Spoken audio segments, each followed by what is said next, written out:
Hello and welcome to Goma At Home. Today we're preparing Wagyu beef. We have A5 sirloin Wagyu beef. Ano ba yung Wagyu? Wagyu is Wa is Japanese and Yu means cow. So literally it says Japanese cow. Yun. And why is Wagyu beef so special? Because of the layers and layers of fat, no? Marbled yung fat niya. It's very tender. It's very soft. It's it really literally melts in your mouth, no? And okay, and then you know, why has it become so expensive? It's because of the weight. Number one, it's because of the breed. The weight is taken care of, and it's really the quality of the meat, no?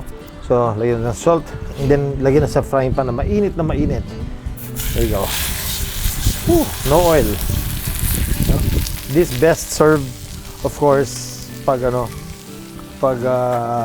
medium rare. Okay, let's just wipe this, clean it. I'll put in about siguro mga a minute and a half lang, no, of cooking in high heat. Then, and then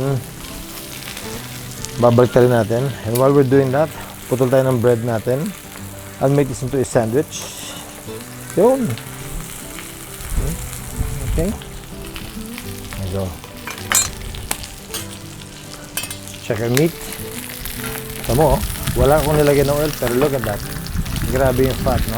Talagang, yun, nice. Turn it. Beautiful. Ang ganda. Simply that. And then gagawa tayo ng sauce para dito. Meron tayong teriyaki sauce, and I'll put in some heat, konting truffle hot sauce. Yeah. Okay. And then we'll check on our beef. Kumusta na siya? Konti pa. Nice. Okay.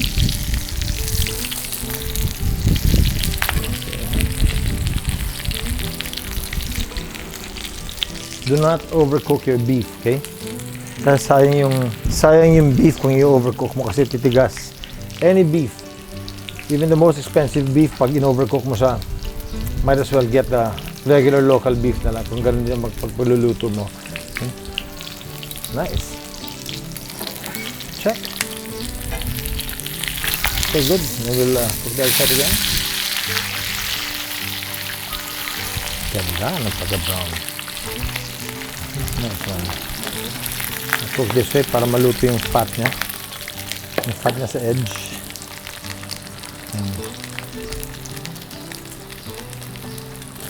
And then, turn it one more time. So beautiful that browning is. It's well seared sa labas, pero sa loob medium rare siya. Okay, and cut the heat off. Nice. Tapos ko lang itong bread natin. Just clean my table. Okay, and I'll put the beef dito sa chopping board natin. I'll let it cool. Okay, so when we're done with that, yung oil, tanggalin natin. Careful, mainit. Okay. And then we'll toast our bread. Yun.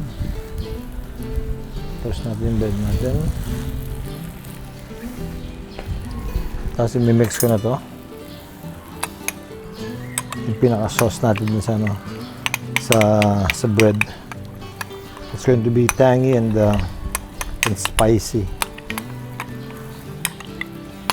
Hindi ko siya nilagyan ng pepper because I know in the sauces that they make, may mga pepper na to, may konting vinegar na to. So, marami na siyang ingredients. I just put one layer of salt. Pag turn ko na ganun, yung salt na naiwan doon, that will salt the whole thing. But later on, as I prepare it, lalagyan ko pa siya ng konting salt just to bring out the taste of the beef. Okay?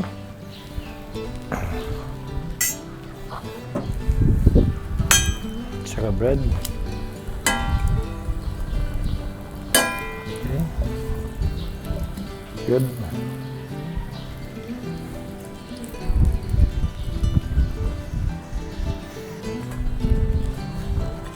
Okay.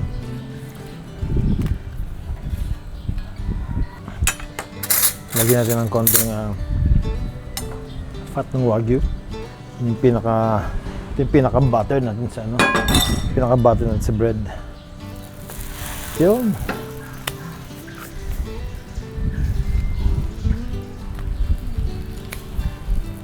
Okay. So bread's ready. What I'll do is lagyan lang siya ng parang yung pinaka butter niya, yung pinaka sauce niya. Yun.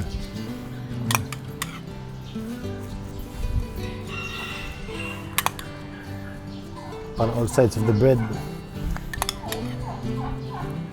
May sauce. Okay? And then I'll take out the mga dulo. Okay, here you go. Let's get a plate for this.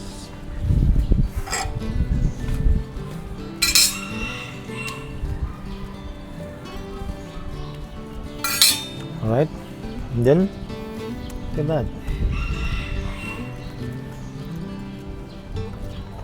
Salang siya na ganun. And then itong kabila. And then siya. Okay. Let me just clean this. Kasi masyadong basa. Basa ng oil. Tama, very oily talaga, oh. But you know, they say that Wagyu beef is very fat, but has very good fat.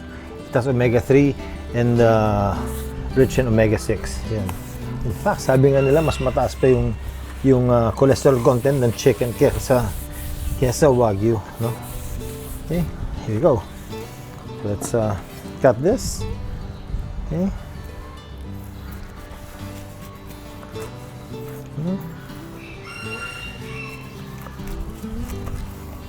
So,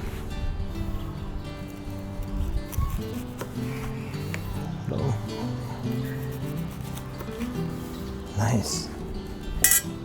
Plate. Konti salt.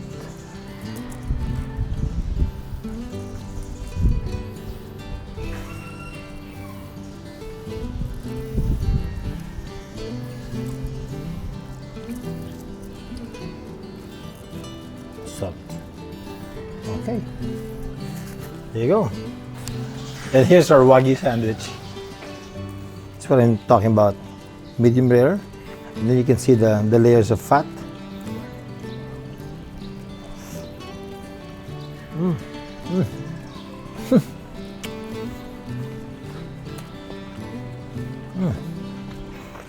So succulent.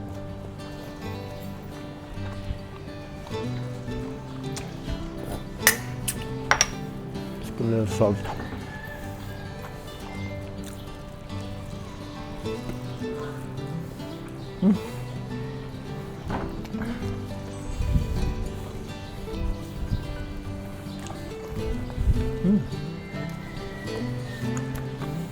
All right.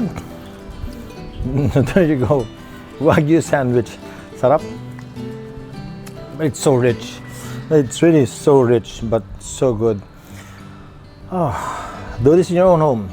Try it with your friends, cook it in your kitchen, enjoy it with your family. And thank you for joining me right here in Goma At Home. Thank you for being with us every week, in and out, every week. So I'll see you again soon. Please don't forget to like, subscribe, and press on the notification bell para alam nyo pag meron tayong bagong episode na lalabas.